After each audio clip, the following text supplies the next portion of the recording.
Chief Rajendra की खोपड़ी में उनकी चीख पुकार से चोट लग गई। एक पल के लिए वो नुकसान में था। वो लगभग उसके द्वारा भटक गया था, ये सोचकर कि उसने कुछ जघन्य किया है। क्या ये सिर्फ एक फोन नहीं था? ऐसा लग रहा था जैसे उसका दिल खोद दिया गया हो। निर्देशक राजेंद्र ने बेरहमी से अपना हाथ झटक दिया और ठंडे स्वर में कहा, कड़ी मेहनत से पढ़ाई करो, आप इसे शुक्रवार को वापस ले सकते हैं। फिर वो मुड़ा और कक्षा से बाहर चला गया। शाहिल बिष्ट उदास होकर बैठ गया और दीवार से अपना सिर झुका लिया, मानो उसने जीवन की सारी उम्मीद खो दी हो। उसके डेस्कमेट ने देखा कि वो कितना दुखी था और मदद नहीं कर सकता था, लेकिन उसे धीरे से सांत्वना दे सकता था। आज बुधवार है, 2 दिन और हैं, ये जल्दी खत्म हो जाएगा। शाहिल बिष्ट आत्मनिंदा से मुस्कुराया। आपको मुझे आराम देने की जरूरत नहीं है। उसके डेस्कमेट को उसके लिए और भी अधिक दया महसूस हुई और वो उसके कंधे को थपथपाने के लिए आगे बढ़ा। मैं वास्तव में ठीक हूं। शाहिल बिष्ट ने अचानक उसकी ओर देखा। फिर क्या मैं आपसे एक एहसान मांग सकता हूं? उसके डेस्कमेट ने सहज रूप से सिर हिलाया। क्या एहसान? शाहिल बिष्ट के हाव भाव तुरंत बदल गए। उसकी आंखें चमक उठीं और उसका चेहरा चमक रहा था। मुझे अपना फोन उधार दो, मैं लगभग अभी जीत गया हूं। इसे मुझे 1 राउंड के लिए उधार दें, सिर्फ 1 राउंड। उसके डेस्कमेट ने उस उंगली को देखा जो उसकी नाक को दबाने वाली थी। ऐसा इसलिए था क्योंकि उनका फोन छीन लिया गया था कि शाहिल बिष्ट ने कक्षा के बाद अपनी ऊर्जा खो दी थी। वो नमकीन मछली की तरह रेलिंग पर झुक गया, हिलने डुलने में बहुत आलसी था। इस समय आर्यन सिन्हा, जो गलियारे के दूसरे छोर से चल रहा था, ने उसकी अर्धमृत अवस्था देखी और उसे ये मजाकिया लगा। उसने एक हाथ रेलिंग पर रखा और ऊब से बाहर देखा।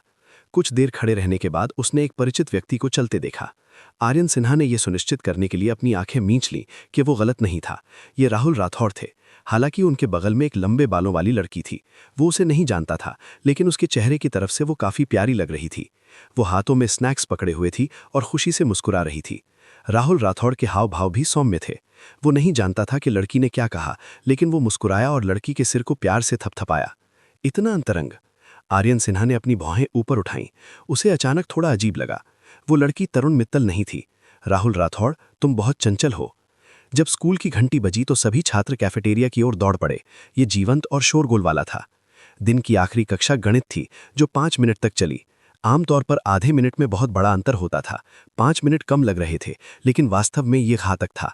जब वो कैफेटेरिया पहुंचे तो वो पहले से ही सबसे अच्छा समय चूक चुके थे और उन्हें भीड़ के समय में मजबूर होना पड़ा। कैफेटेरिया में भीड़ थी। जब आर्यन सिन्हा और जैस्मिन में अपना खाना खाया और अपनी ट्रे लेकर चले गए तो उन्हें सीट नहीं मिली। हर जगह लोग थे। जैसे ही उन्होंने चारों ओर देखा तो शाहिल बिष्ट ने अचानक उत्साह से उनकी ओर हाथ हिलाया। भाई आर्यन, जैस्मिन, यहाँ पर। उनकी मेज पर 2 सीटें बची थीं। राहुल राठौड़ ने शाहिल बिष्ट का अभिवादन सुना और सहज रूप से ऊपर की ओर देखा। वो आर्यन सिन्हा की आंखों से मिला और भौहें चढ़ा दी। वो वास्तव में आर्यन सिन्हा के साथ एक ही टेबल पर नहीं बैठना चाहता था। शेष 2 सीटें उसके बगल में थीं और तिरछे उसके सामने थीं। खाना खाते समय आर्यन सिन्हा के चेहरे को देखने से उनकी भूख पर असर पड़ता था, लेकिन उसके पास उसे न बैठने न देने का कोई कारण नहीं था। पहले जो हुआ उसकी वजह से शाहिल बिष्ट मानते थे कि उनके रिश्ते में सुधार हुआ है, इसलिए उनका साथ में खाना खाना स्वाभाविक था। शाहिल बिष्ट एक खुशमिजाज इंसान था। वो हमेशा मुस्कुराता रहता था और एक बड़ा भाई था। ये देखकर कि वो साथ हो रहे थे, निश्चित रूप से वो उन्हें एक धक्का देना चाहता था। दरअसल आर्यन सिन्हा ने राहुल राठौड़ के चेहरे पर अनिच्छा देखी, लेकिन क्या वो विचारशील टाइप के थे? राहुल राठौड़ नाखुश थे, लेकिन उन्हें ये देखकर खुशी हुई। बिना कुछ सोचे समझे वो मेज पर चढ़ गए और राहुल राठौड़ के बगल में बैठ गए। उन्होंने मुस्कुराते हुए कहा, क्या संयोग है डेस्कमेट। जवाब में राहुल राठौड़ ने ठंडे स्वर में कहा। जैस्मिन स्वाभाविक रूप से राहुल राठौड़ के सामने तिरछे बैठी थीं और उनके सामने अनिल शर्मा थे। जैस्मिन ने अपनी ट्रे नीचे रखी और अपनी आड़ू के फूल वाली आंखों से मुस्कुराई। उसने उसे परिचित रूप से अभिवादन किया। कक्षा प्रतिनिधि। अनिल शर्मा ने एक त्वरित प्रतिक्रिया दी और फिर अपने भोजन में अपना सिर दबा दिया। ऐसा लग रहा था जैसे वो अपना चेहरा अपनी थाली में दफन करना चाहता हो और जैस्मिन से आंख नहीं मिलाना चाहता हो। जब से अनिल शर्मा को जैस्मिन की बाहों में खींचा गया था, जैस्मिन को लग रहा था कि कुछ दिलचस्प है। जब भी जैस्मिन के पास कुछ करने के लिए नहीं होता था, वो अनिल शर्मा को चढ़ाना पसंद करती थी। अनिल शर्मा हमेशा नुकसान में रहते थे और घबराए हुए रहते थे। उन्हें नहीं पता था कि उनके हाथ पैर कहाँ रखे हैं। इससे अनिल शर्मा सीधे तौर पर जैस्मिन को देखते हुए एक चूहे की तरह हो जाते थे और वो छिपने के सिवाय कुछ नहीं कर सकते थे। जैस्मिन का मूड बेहतर और बेहतर होता जा रहा था। उसने लड़कियों को चिढ़ाना बंद कर दिया और हर दिन अनिल शर्मा को परेशान किया, जिससे वो असहाय महसूस कर रहा था। किसी ने नहीं सोचा कि जैस्मिन की हरकतों में कुछ गड़बड़ है। इसके बजाय उन्होंने शो देखा और कभी-कभी उसे चढ़ाया। अदृश्य रूप से कक्षा प्रतिनिधि और अन्य छात्रों के बीच की दूरी करीब हो गई। अनिल शर्मा गुस्से में भी थे और शर्मिंदा भी थे, लेकिन वो जैस्मिन के भी आभारी थे। उसने चुपके से खुद को सांत्वना दी कि जैस्मिन सिर्फ एक सनक पर काम कर रही थी। थोड़ी देर बाद वो अब ऐसा नहीं होगा। भले ही वो खुद को समझाने की कोशिश कर रहा था, फिर भी वो हर बार जब भी उसे देखता था चिंतित महसूस करता था। इसलिए उसने अनजाने में अपने खाने को धीमा कर दिया, जैसे कि उसे ज्यादा भूख नहीं थी।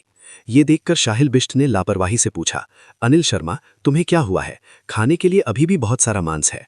उसने अपनी चॉपस्टिक को थोड़ा सा काटा और अनिल शर्मा की प्लेट पर चिकन विंग्स को चमकदार आंखों से देखने लगा। जब उन्होंने ऐसा कहा तो सबने स्वाभाविक रूप से देखा। अनिल शर्मा थोड़े शर्मिंदा हुए और सूखे स्वर में बोले, मौसम बहुत गर्म है, मुझे ज्यादा भूख नहीं है। ये कारण समझ में आया। ये सितंबर था और सूरज अभी भी बहुत गर्म था। स्कूल में केवल वर्ष 12 की कक्षाओं में एयर कंडीशनिंग थी। भरी हुई कक्षा में जाना ओवन की तरह था। ये इतना गर्म था कि इससे लोगों को चक्कर आ गए और इससे उनके दोपहर के भोजन की भूख भी प्रभावित हुई। लेकिन हर किसी के साथ ऐसा नहीं था। हमेशा ऐसे लोग थे जो प्रभावित नहीं होते थे। शाहिल बिष्ट इसका टिपिकल उदाहरण थे। उसने अपनी चॉपस्टिक को थोड़ा सा काटा और आह भरी, मुझे भूख नहीं है, मैं कब तुम्हारी तरह हो सकता हूँ, लेकिन मुझे हमेशा भूख क्यों लगती है? मैं अभी भी अपना वजन कम करना चाहता हूँ।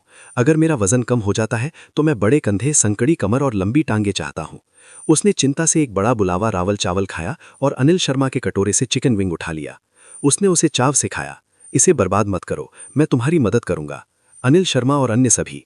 जैस्मिन ने सिर हिलाया और मुस्कुराई। अचानक उसने अपनी प्लेट से पसलियों के कुछ टुकड़े उठाए और अनिल शर्मा के चावल पर रख दिए। उसने उससे कहा, भले ही तुम्हें भूख ना लगे, फिर भी तुम्हें ये खाना ही होगा, अन्यथा तुम दोपहर में कक्षा में जाने की ऊर्जा कैसे पा सकते हो? जो व्यक्ति हमेशा उसे चढ़ाता था, उसके चेहरे को चोटता था और उसे गले लगाता था, अचानक गंभीर हो गया। वो अभी भी उसके बारे में चिंतित था। अनिल शर्मा एक पल के लिए स्तब्ध रह गया और उसने कोई प्रतिक्रिया नहीं दी। वो अपनी गोल काली आंखों से उसे घूर रहा था। ये लुक काफी क्यूट था। जैस्मिन ने मन ही मन सोचा और हेल्प नहीं कर सकी और अपना सिर रगड़ने के लिए आगे बढ़ी। खाओ। अनिल शर्मा आखिरकार होश में आ गए। उसने सॉस के साथ सुगंधित पसलियों को देखा। कुछ सॉस चावल पर टपक गया था। यह अजीब से स्वादिष्ट लग रहा था। उसने जल्दी से एक टुकड़ा उठाया और अपने मुंह में डाल लिया। शाहिल बिष्ट ने उसकी ओर देखा और आह भरी, जैस्मिन, मुझे ऐसा क्यों लग रहा है कि तुम एक पालतू जानवर को खिला रही हो? वो बस लापरवाही से विलाप कर रहा था, लेकिन ये सुनते ही अनिल शर्मा का गला घुट गया। उसने अपना सिर मोड़ा और खांसने लगा। जैस्मिन ने उसे सावधान रहने के लिए कहा। उसने अपना सिर मोड़कर शाहिल बिष्ट से कहा, तुम्हारे कहने के अनुसार तुमने अभी मेरे पालतू जानवर के कटोरे से खाना छीन लिया और खुशी से खा लिया। अनिल शर्मा और जोर से खांसने लगे। उसका चेहरा लाल हो गया। उसने अपने दिल में शिकायत की, ये अच्छा है कि जैस्मिन मेरे लिए बोल रही है, लेकिन किसी को नहीं पता था कि आर्यन सिन्हा के विचारों में जबरदस्त परिवर्तन आया है। इस दौरान वो राहुल राठौड़ के इस अजीब व्यवहार के पीछे के अर्थ और उसके पीछे के अर्थ के बारे में सोच रहा था। बेशक उन्होंने ये नहीं सोचा था कि राहुल राठौड़ बिना किसी कारण के पागल हो गए हैं। एक कारण होना चाहिए। शुरू से ही ब्लैंकेट वाली रात को वो चौंक गए और डर गए थे, सोचकर कि राहुल राठौड़ आखिरकार बाहर निकल गए हैं और उसे मारना चाहते हैं। बाद में उन्हें एहसास हुआ कि राहुल राठौड़ की हरकतें कोमल और देखभाल करने वाली थीं। उन्हें ये और भी अजीब लगा और वो इसे समझ नहीं पा रहे थे। आर्यन सिन्हा बहुत जिद्दी व्यक्ति थे। अगर वो इसका पता नहीं लगा पाता तो वो इसे अपने दिमाग के पीछे नहीं फेंकता। जितना अधिक वो इसके बारे में सोचता था, उतना ही वो राहुल राठौड़ के बारे में सोचता था। वो हमेशा उसे देखने और उसे देखने का नाटक करता था। कभी कभी राहुल राठौर अपनी निगाहों को महसूस करते थे और मदद नहीं कर पाते थे, लेकिन महसूस करते थे कि उनकी खोपड़ी सुन्न हो गई है। उन्होंने घबराहट में अपना सिर घुमाया। जब उनकी निगाहें मिलीं तो आर्यन सिन्हा दोषी भाव से नजर नहीं डालते थे। वो स्वाभाविक रूप से कुछ सेकंड के लिए उसे देखता था, फिर अपनी पाठ्यपुस्तक पढ़ने या किसी और से बात करने के लिए अपना सिर नीचे कर लेता था। राहुल राठौड़ को समझ नहीं आ रहा था कि जब वो इतने सामान्य दिख रहे थे तो क्या कहें। ये एक और दिन था। रात के खाने के बाद वे स्नान करने के लिए छात्रावास में वापस चले गए। राहुल राठौड़ ने जूते बदलने के लिए झुकना दिखाया। जैसे ही वो खड़ा हुआ, उसका बट किसी चीज से टकराया। ये कठिन था, लेकिन ये अभी भी गर्म था। उन्होंने पीछे मुड़कर देखा और महसूस किया कि ये आर्यन सिन्हा थे। वो नहीं जानता था कि वो कब वहां खड़ा था, लेकिन उसकी आंखों में अंधेरा था। वो तुरंत नाराज हो गया। तुम क्या कर रहे हो?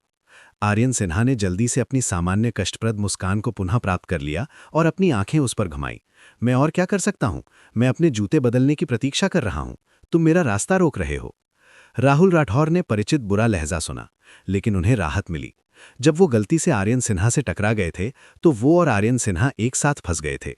हालांकि ये केवल थोड़े समय के लिए था, वो स्पष्ट रूप से गर्मी महसूस कर सकता था। उनका बट आर्यन सिन्हा की जांघ को भी छू गया। खतरे की एक अकथनीय भावना अचानक उत्पन्न हुई, जिससे वो अवचेतन रूप से बिजली की गति से चकमा दे गया। फिर उसने अपनी भावनाओं को समायोजित किया और उसकी अभिव्यक्ति सामान्य हो गई। उन्होंने आर्यन सिन्हा की बातों को नज़रअंदाज किया और सीधे अपने कपड़े लेने और नहाने के लिए अलमारी में चले गए। 10 मिनट बाद राहुल राठौड़ बाहर आए। उसके गले में एक तौलिया लटक रहा था और उसने लापरवाही से अपने गीले बालों में कंघी की। वो अनिल शर्मा के बिस्तर के किनारे बैठ गया और अपने फोन पर समय देखने लगा। जैसे ही उसने अपना सिर उठाया, उसने आर्यन सिन्हा को अपने सामने बैठा देखा। आर्यन सिन्हा पैर क्रॉस करके लेटे हुए खेल खेल रहे थे। सिर्फ 2 नजरों के साथ उस आदमी को यह महसूस हो गया था। उसने अपना सिर झुका लिया और अपनी दिशा में देखा। जैसे ही उनकी निगाहें मिली, वो एक पल के लिए ठिठक गया। फिर वो अपने फोन के साथ खेलता रहा, जैसे कि कुछ हुआ ही ना हो। राहुल राठौर ने भी अपनी निगाहें हटा ली। अभी अभी वो सोच रहा था कि क्या उसे आर्यन सिन्हा को नहाने की याद दिलानी चाहिए। ये सिर्फ एक आकस्मिक टिप्पणी थी। शॉवर से बाहर आने वाला व्यक्ति अगले व्यक्ति से जल्दी करने का आग्रह करता था। स्कूल खत्म होने और रात की क्लास के बीच ज्यादा समय नहीं था, केवल 1 घंटा था। अगर वो जल्दी नहीं करता तो उसे आसानी से देर हो जाती। लेकिन हर बार जब राहुल राठौर और आर्यन सिन्हा की बारी आती थी तो वे बहुत अजीब महसूस करते थे। वे एक भी शब्द नहीं कहेंगे, जैसे कि उन्हें परवाह ही नहीं थी कि वे गए या नहीं। ज्यादातर समय ये उनके रूममेट थे जिन्होंने इसे देखा और उन्हें याद दिलाया। कभी कभी रूममेट जो बाद में धो रहा था उसे नोटिस कर लेता था और इसे करने की पहल करता था। राहुल राठौर 1 सेकंड के लिए हिचकिचाए और जल्दी से अपना मुंह बंद कर लिया, अपने बालों को सुखाने पर ध्यान केंद्रित किया। आर्यन सिन्हा ने ठंडे भाव से खेल खेला। वो जोश से भरा हुआ था। वो एक छात्र की तरह नहीं लग रहा था जो रात की क्लास में जा रहा था। वो एक बड़े बॉस की तरह लग रहा था जिसे नाराज कर दिया गया था। अंत में शाहिल बिष्ट ही थे जो मजेदार वीडियो देख रहे थे और हंस रहे थे। उन्होंने ऊपर देखा और देखा कि बाथरूम खाली था।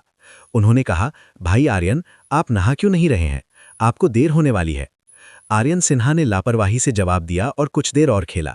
फिर उसने आलस्य से अपना फोन रख दिया और अपने कपड़े बाथरूम में ले गए। जैसे ही उन्होंने प्रवेश किया, वो छोटी सी जगह में धुंध देख सकते थे। उन्होंने हवा में पोमेलो की हल्की गंध को सूंघा। फिर उन्होंने अपने होठों को कर्ल किया और थोड़ा खर्राटे लिए। वो बुदबुदाए, ये फिर से ये गंध है। ये वास्तव में 10,000 वर्षों के बाद भी नहीं बदला है।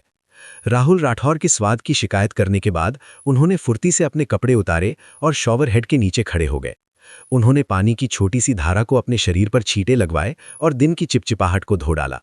धीरे धीरे वो तरोताजा और सहज महसूस कर रहे थे।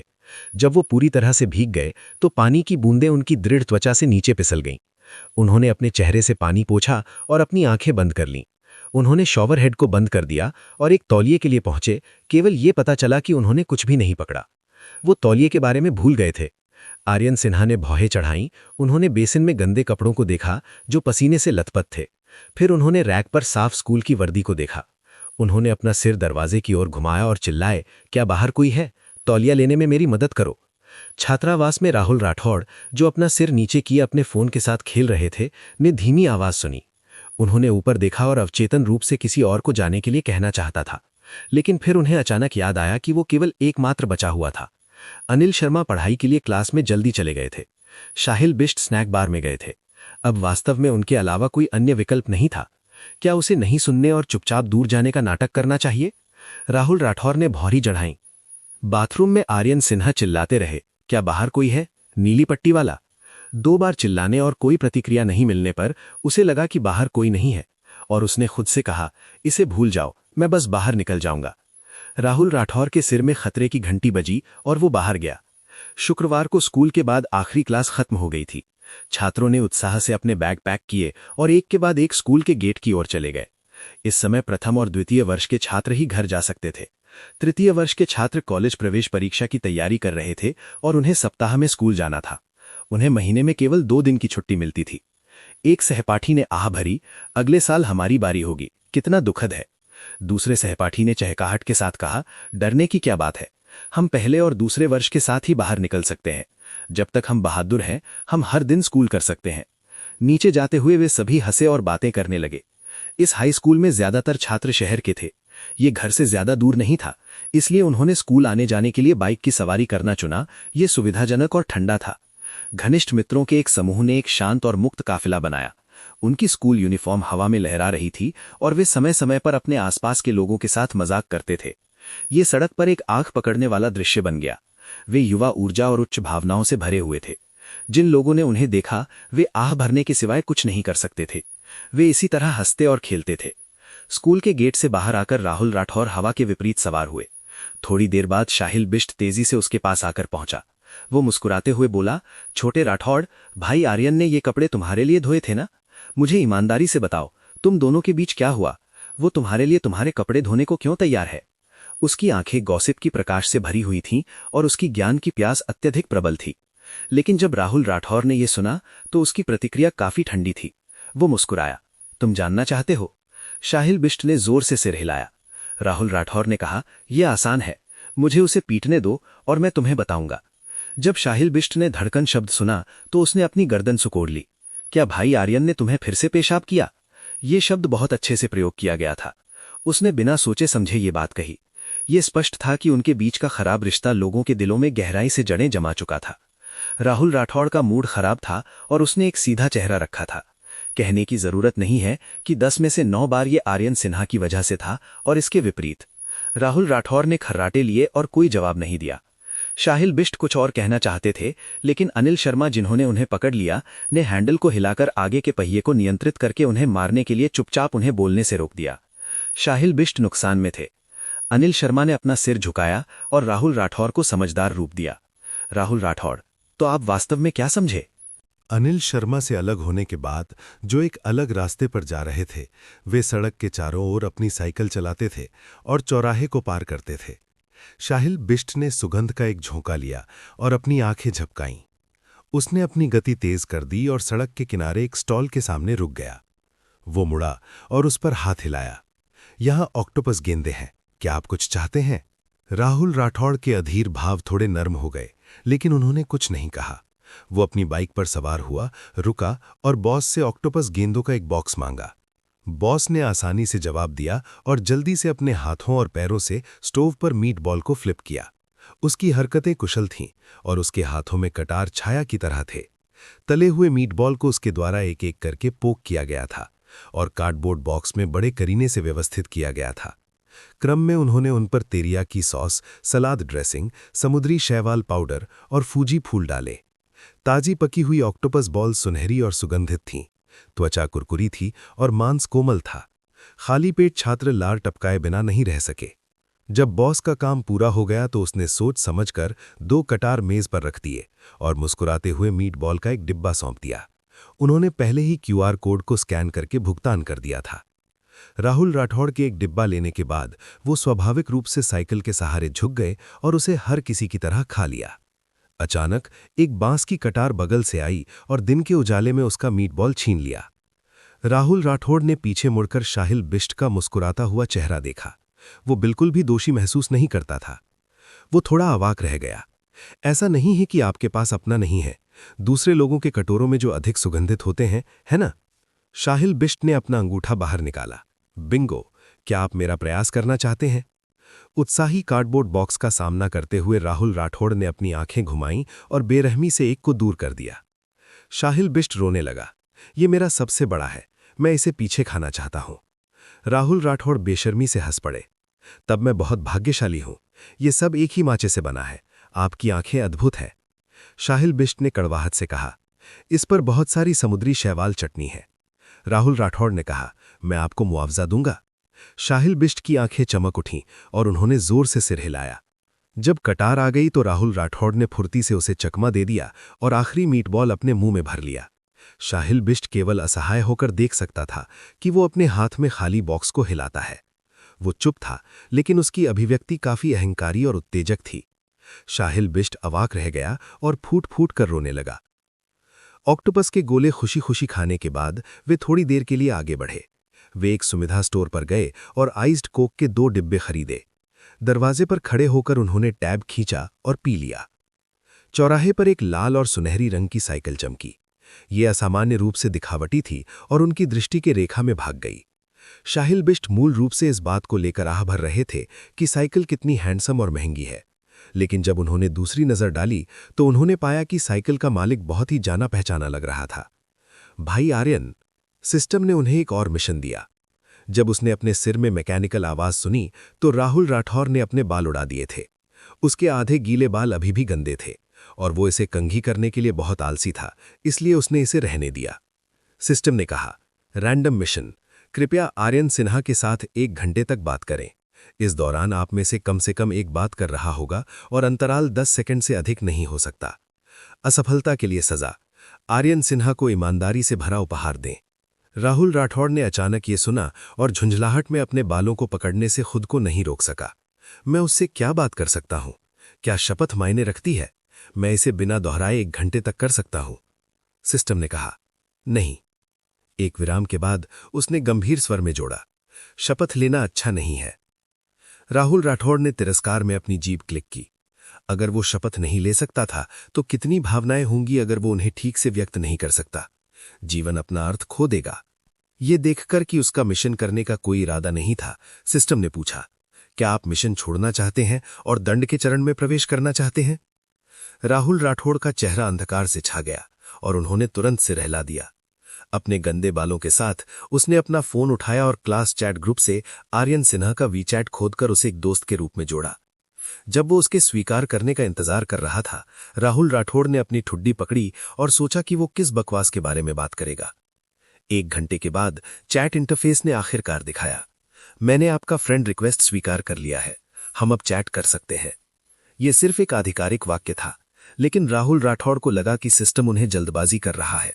सौभाग्य से उसने बातचीत की दर्दनाक अजीबता से बचने का एक तरीका सोच लिया था और वो खुश हो सकता था। राहुल राठौड़ ने अपने फोन पर टैप किया और 3 शब्द भेजे, एक खेल खोले। 10 सेकंड के बाद आर्यन सिन्हा ने जवाब दिया, ठीक है। विराम शायद उसके दिल में सदमे को कम करने के लिए था, लेकिन राहुल राठौड़ को इसकी ज्यादा परवाह नहीं थी। वो बस सहमत हो गया, शायद इसलिए कि वो भविष्यवाणी कर सकते थे कि मिशन आसानी से पूरा हो जाएगा। राहुल राठौड़ को उनकी आत्ममुग्ध और शांत प्रोफाइल पिक्चर पसंद नहीं आई, जैसा कि वो अक्सर किया करते थे। उन्होंने अनिच्छा से इसे आग को भाने लगा पाया। आवाज चालू करते हुए राहुल राठौड़ ने स्क्रीन की ओर देखा। आर्यन सिन्हा ने अपने सामान्य कैरेक्टर का उपयोग नहीं किया और वो थोड़ा उलझन में था। वो उसके साथ संघर्ष नहीं करना चाहता था, इसलिए उसने दूसरे कैरेक्टर का उपयोग करना चुना। आप इसका उपयोग क्यों नहीं कर रहे हैं? राहुल राठौड़ की आवाज ईयरपीस से आई। शावर के बाद वो अच्छे मूड में था और उसका स्वभाव बुरा नहीं था।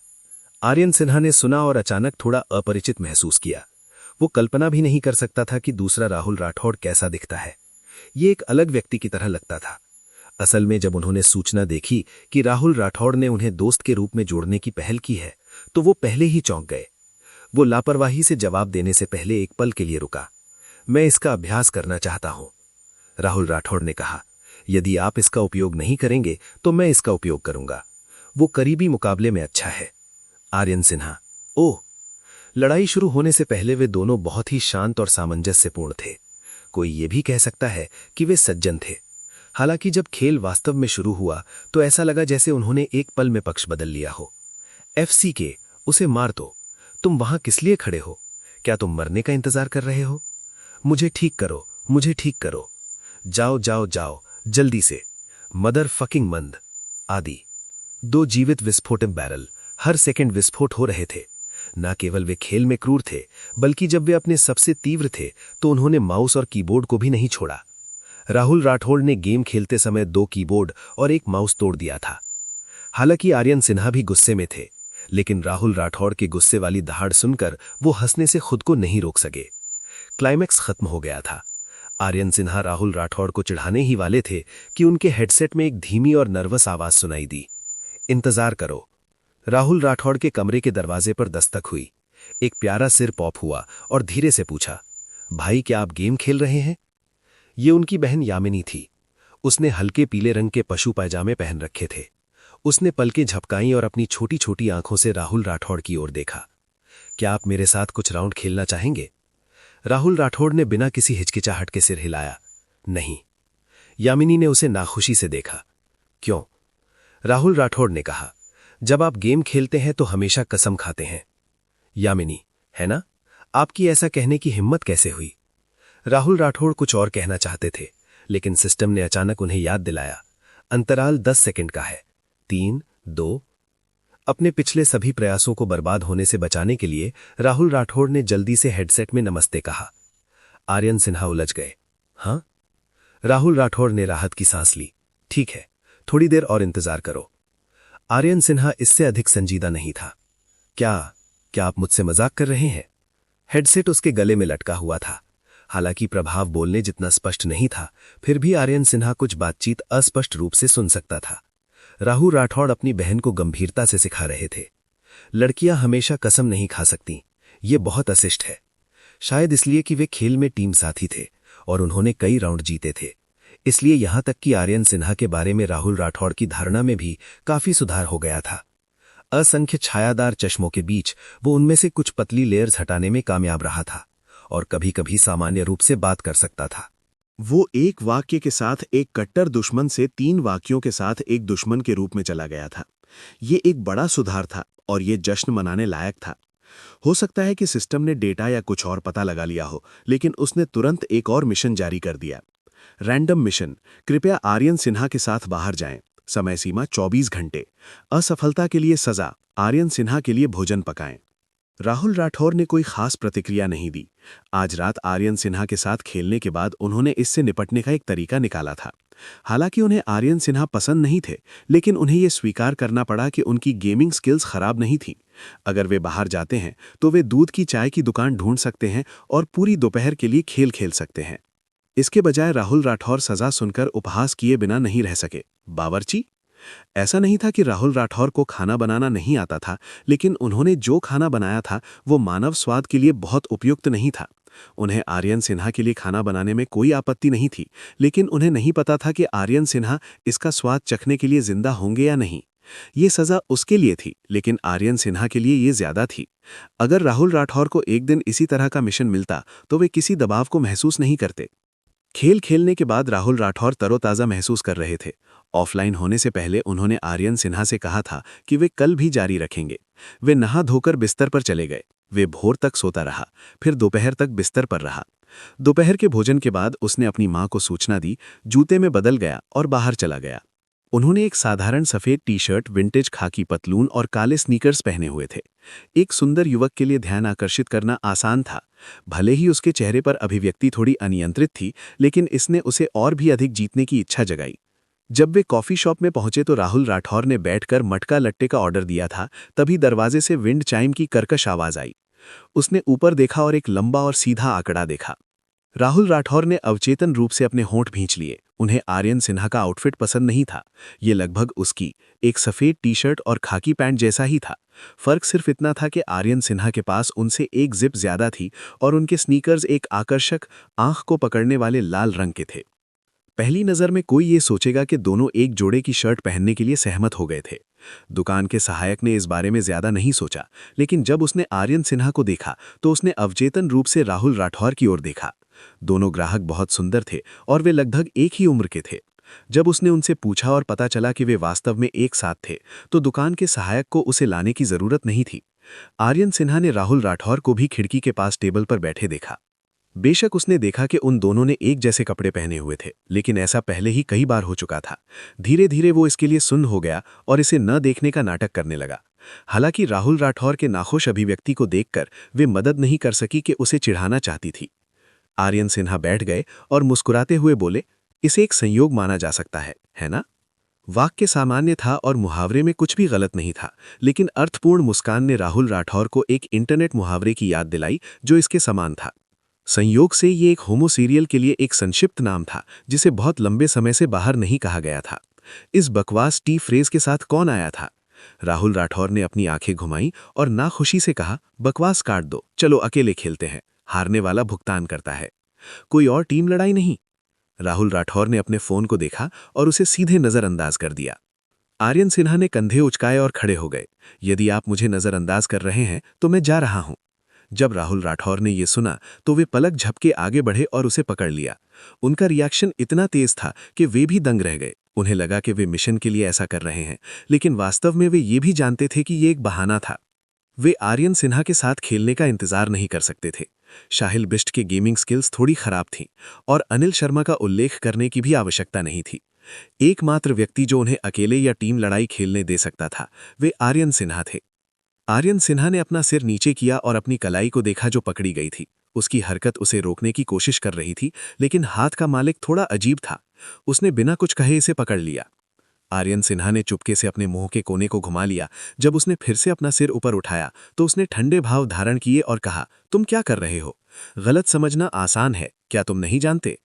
तभी राहुल राठौर को एहसास हुआ कि उनके बगल में बैठे व्यक्ति के चेहरे पर अजीब सी अभिव्यक्ति है, जैसे वे कोई मेलोड्रामेटिक ड्रामा देख रहे हो। उसने जल्दी से अपना हाथ पीछे खींच लिया और अपनी ठोड़ी ऊपर उठाई। उन्होंने कहा, तुमने एक भी राउंड नहीं खेला, क्या इस तरह वापस जाना बेकार नहीं है? आर्यन सिन्हा कहना चाहते थे कि बेशक ये बेकार नहीं है, यदि आप मुझसे भीख मांगेंगे तो मैं आपके साथ खेल सकता हूं। लेकिन जब उन्होंने राहुल राठौर की आंखों में प्रत्याशा की हल्की झिलमिली को देखा तो उन्होंने किसी तरह उन शब्दों को निगल लिया जो उनकी जीभ की नोक पर थे। इसके बजाय उन्होंने कहा, ये सच है। वे फिर से बैठ गया। उसने देखा कि राहुल राठौर चुपके से राहत की सांस ले रहे हैं और मन ही मन हंसने से खुद को नहीं रोक सके। यदि आप चाहते हैं कि मैं रहूं तो बस कहो, ये बहुत अजीब है। इसके अलावा वे सिर्फ मजाक कर रहा था, वे वास्तव में छोड़ने वाला नहीं था। राहुल राठौर को कैसे पता चल सकता था कि वे क्या सोच रहे हैं? अगर उसे पता भी होता तो वे खुश नहीं होता कि वे सिर्फ मजाक कर रहा था। इसके बजाय वे सोचता कि वे उसके साथ खेल रहा है और उसे पीटा। हाँ, राहुल राठौर हमेशा से ही इतने सीधे रहे हैं। उन्होंने अपनी भावनाओं को वापस नहीं रखा और उन्हें मौके पर ही निकाल दिया। वे एक दूसरे के आमने सामने खेल खेल रहे थे और पी रहे थे। राहुल राठौर बिना किसी भाव के आगे बढ़े, जानबूझकर अपने कदमों को हल्का किया और फिर आर्यन सिन्हा के कंधे पर थपथपा दिया। लगभग तुरंत ही आर्यन सिन्हा इतना डर गया कि लगभग फट गया। वे हिरासत में पीछे मुड़कर देखने वाले थे, लेकिन जब उन्होंने देखा कि ये राहुल राठौर हैं तो वे तुरंत शांत हो गए। ये तुम हो? जिस गति से उन्होंने अपनी अभिव्यक्ति बदली वास्तव में प्रशंसनीय थी। राहुल राठौर उनकी दोषी अंतरात्मा पर हंसने ही वाले थे कि उन्हें खींच लिया गया और उनके बगल में निचोड़ लिया गया। आर्यन सिन्हा ने अपनी तर्जनी भी अपने होठों के बीच में रख दी। राहुल राठौर अपनी आंखें घुमाए बिना नहीं रह सके। क्या आपको करना है? इससे पहले कि वे समाप्त कर पाते, एक गर्म हाथ ने उनका मुंह ढक लिया। आर्यन सिन्हा ने उनकी ओर देखा और धीमी आवाज में चेतावनी दी, इतना जोर मत करो। राहुल राठौर अवाक रह गए। क्या ये आदमी जासूस होने की कल्पना में गहराई से डूबा हुआ था? वे व्यस्त सड़क पर थे, इतनी छोटी सी आवाज पर कैसे ध्यान दिया जा सकता है? मजेदार। राहुल राठौर ने घृणा से अपना हाथ हटा लिया। वे बोलने ही वाले थे, लेकिन उनकी घुरी के नीचे उन्हें अपनी आवाज धीमी करने के लिए मजबूर होना पड़ा। तुमने नहीं कहा कि तुम घर जा रहे हो? आर्यन सिन्हा का झूठ बेनकाब हो गया, लेकिन उन्हें दोषी महसूस नहीं हुआ। हाँ, मैं अचानक वापस आकर देखना चाहता था कि वे उस लड़के के साथ थे। यदि मैं ऐसा करता तो मैं समय पर हार मान जाता। राहुल राठौर ने खर्राटे भरे। तुम्हें बहुत पहले ही हार मान जानी चाहिए थी। इससे पहले कि वे अपनी बात समाप्त करते, जो आर्यन सिन्हा बाहर देख रहे थे, अचानक उन्होंने उसका हाथ पकड़ लिया और उसके साथ आगे बढ़ गए। उन्होंने कहा, वे चले गए। राहुल राठौर को बिना किसी कारण के एक अनाड़ी पीछा करने के दृश्य में घसीट लिया गया। उन्होंने अपना माथा पकड़ा और कहा, तुम किसी का पीछा करना चाहते हो? क्या तुम फिल्मों की तरह खुद को छिपाना चाहते हो? आर्यन सिन्हा रुक गया और उसे देखने के लिए पीछे मुड़ गया। उसकी आंखें वास्तव में स्वीकृति में चमक रही थीं, जैसे वे कह रहा हो कि उसका सुझाव बुरा नहीं था। उसने राहुल राठौर का हाथ छोड़ दिया और कहा, तुम यहीं रुको, मैं खरीदने जाऊंगा। कुछ संतरे खरीदें, राहुल राठौर ने सहज भाव से कहा।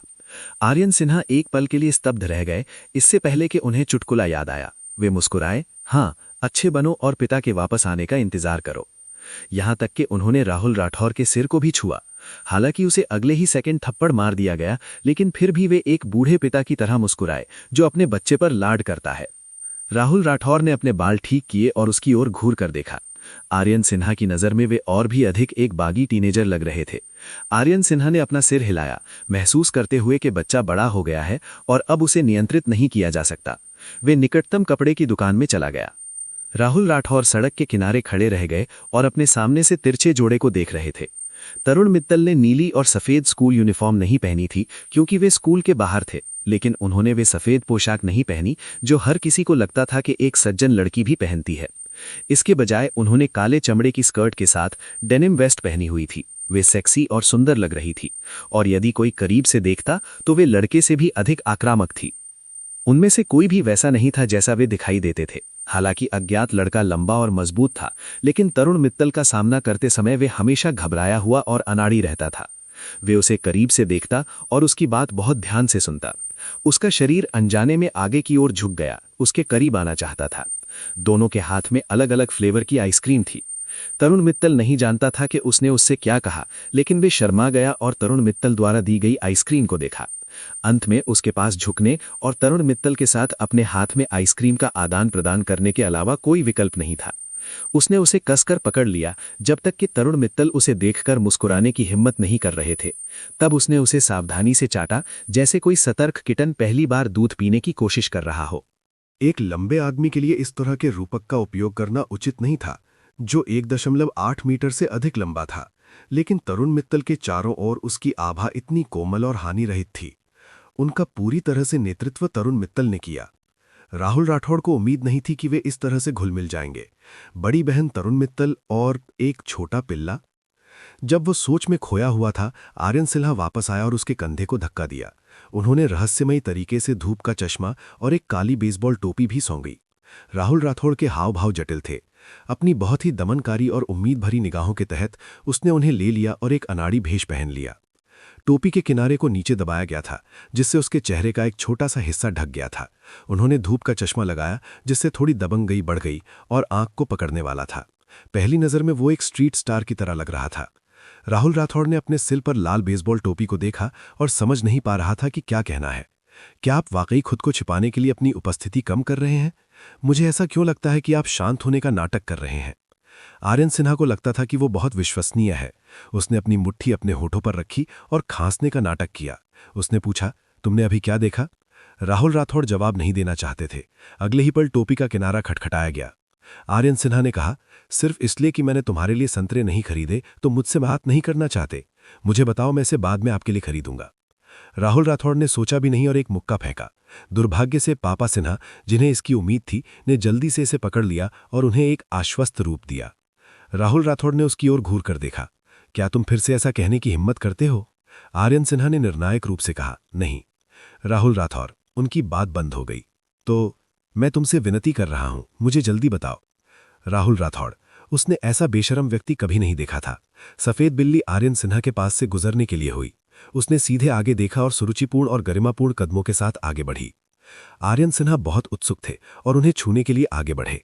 सफेद बिल्ली ने अपने शरीर को सिकोड़ दिया और फुर्ती से उससे ऐसे परहेज किया जैसे कि वो पानी से बना हो। आर्यन सिन्हा डटे रहे और आगे बढ़ते रहे। सफेद बिल्ली ने अपना शरीर नीचे किया और सतर्क हो गया और हमला करने के लिए तैयार हो गया। उसने अपना मुंह खोला और उस पर म्याऊं किया। उसके नुकीले दांत आर्यन सिन्हा की उंगली को काटने वाले थे। आर्यन सिन्हा घबराए नहीं, इसके बजाय वो मुस्कुराया और सफेद बिल्ली के साथ खेला। वो काफी खुश था।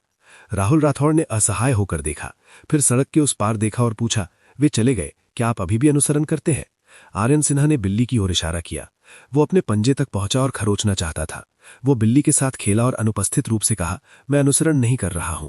राहुल राठौड़ थोड़ा हैरान थे। वो बगल में खड़ा था और हिला नहीं था। उसने उसे बिल्ली के साथ खेलते हुए देखा।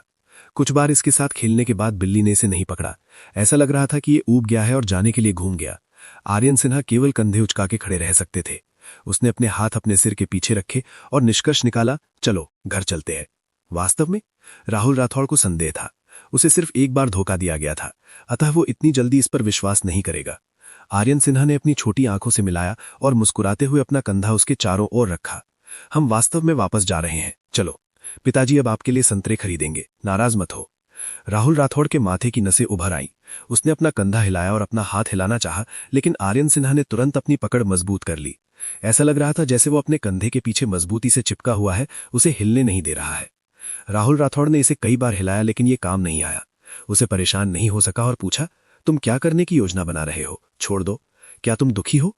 उसने उसे उकसाने के लिए ऐसा कहा, लेकिन वो जवाब के बारे में अधिक चिंतित था।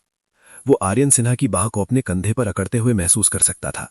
आर्यन सिन्हा ने नीचे फर्श की ओर देखा और अपने पैरों का उपयोग करके जमीन पर एक कंकड़ को ठोकर मारी। उसने देखा कि ये थोड़ी दूरी तक आगे बढ़ रही है और घूम रही है। उसने अनजाने में कहा, ब्रेकअप के बाद मैं दुखी कैसे नहीं हो सकता? मैं बहुत दुखी हूं, मैं मर सकता हूं। राहुल राठौड़ ने उनकी बचकानी हरकतों और बढ़ा चढ़ाकर कहे गए शब्दों को देखा। हालांकि उसने ईमानदारी से जवाब नहीं दिया, लेकिन वो बता सकता था। आखिरकार ये सिर्फ उस पर क्रश होने का चरण था। ये थोड़ा दुखद था, लेकिन बहुत दुखद नहीं था। तुम क्या? आर्यन सिन्हा ने पूछा। राहुल राठौड़ के हाव भाव और भी शांत थे। अतीत में ऐसा इसलिए था क्योंकि उसने मेरी बहन की मदद की थी, इसलिए मुझे उसके बारे में अच्छा प्रभाव था। फिर ये फीका पड़ गया, इसलिए ये ज्यादा कुछ नहीं है।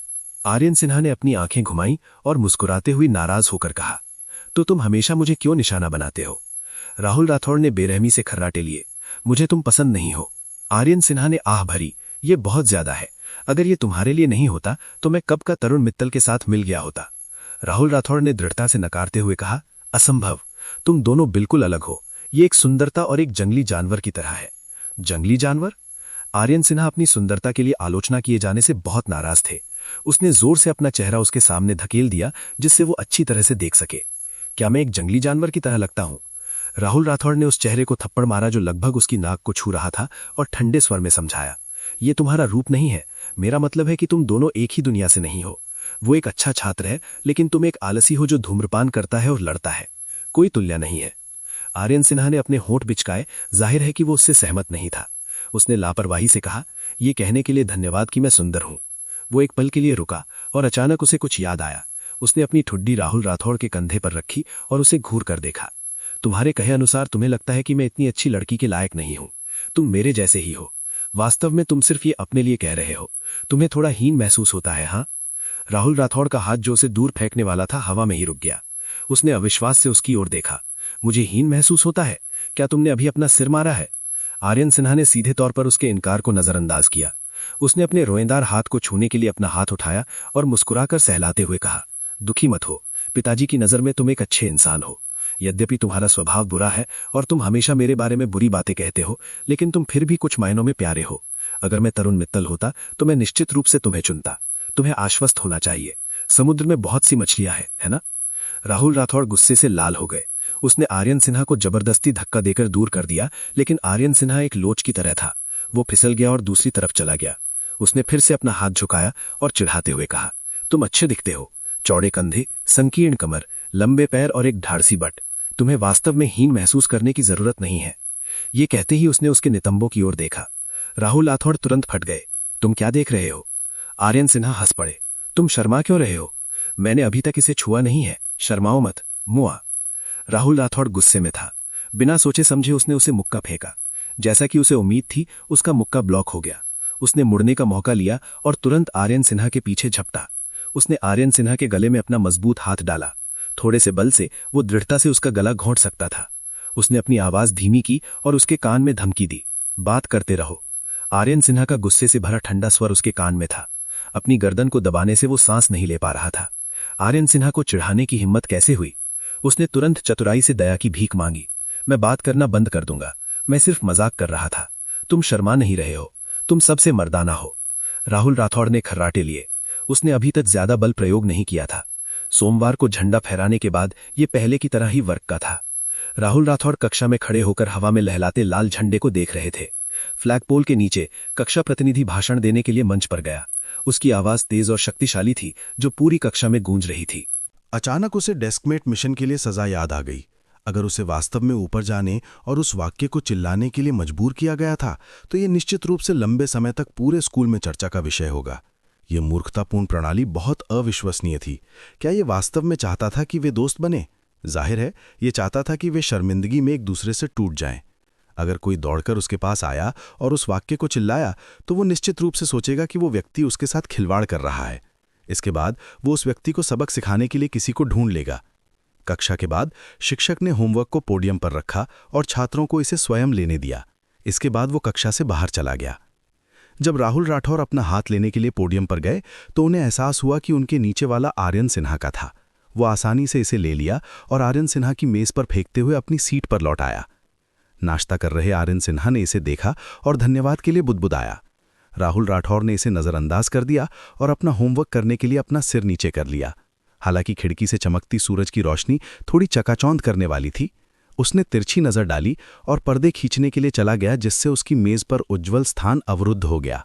फिर वो अपनी सीट पर लौट आए और अपना होमवर्क करना जारी रखा। लेकिन थोड़ी देर बाद उसके सामने वाले छात्र ने फिर से पर्दे खींच लिए। तुरंत प्रकाश अंतराल के माध्यम से चमक उठा और राहुल राठौड़ के होमवर्क पर गिर गया। राहुल राठौड़ ने भौहें सिकोड़ी और उस पर नजर डाली। ऐसा लग रहा था कि वो अब पर्दे से परेशान नहीं होना चाहता था।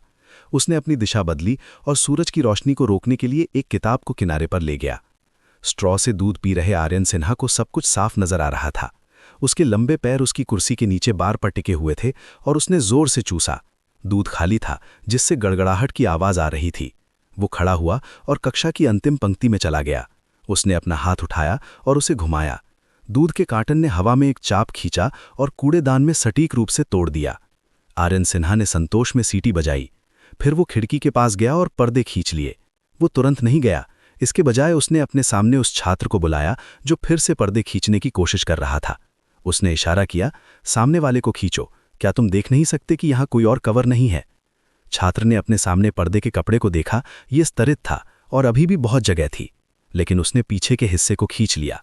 उसने अपने सिर को अजीब तरह से खुजलाया और अपने सामने के बालों को खींचने के लिए अपना हाथ पीछे खींच लिया। तभी आर्यन सिन्हा अपनी सीट पर लौट आए। उन्होंने पाया कि राहुल राठौर अभी भी उसी तिरछी स्थिति में बैठे हैं। उनकी पाठ्यपुस्तक सीधी है और उनका हाथ उनकी ठुड्डी पर है और सोच रहे हैं कि समस्या को कैसे हल किया जाए। उसे एहसास नहीं हुआ कि अब उसे सूर्य को रोकने की जरूरत नहीं है। आर्यन सिन्हा ने आगे हाथ बढ़ाया और पाठ्यपुस्तक को किताबों के ढेर के ऊपर फेंक दिया। राहुल राठौर ने फिर भी कोई जवाब नहीं दिया। वो सोच रहा था।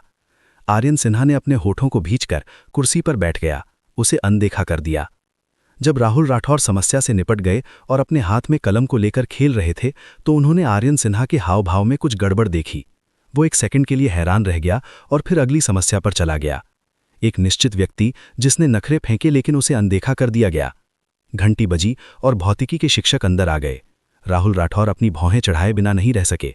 सच कहूं तो उन्हें भौतिकी पसंद नहीं थी।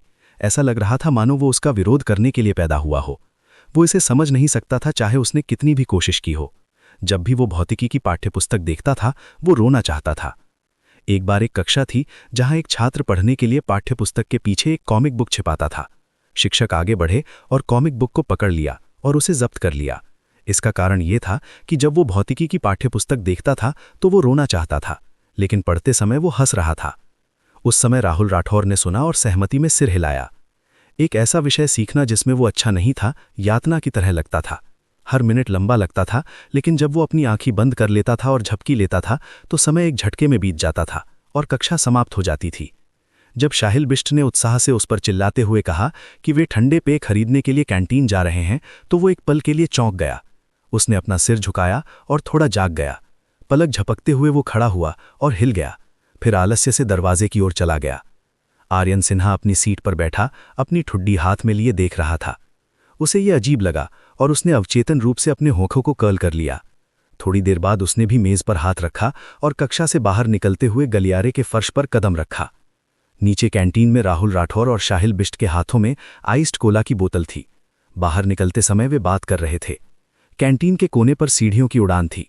इसमें कुछ भी आकर्षक नहीं था और इसे नजरअंदाज करना आसान था। राहुल राठौर और शाहिल बिष्ट बातें कर रहे थे और लापरवाही के पल में वो एक कदम चूक गए और सीधे आगे गिर पड़े।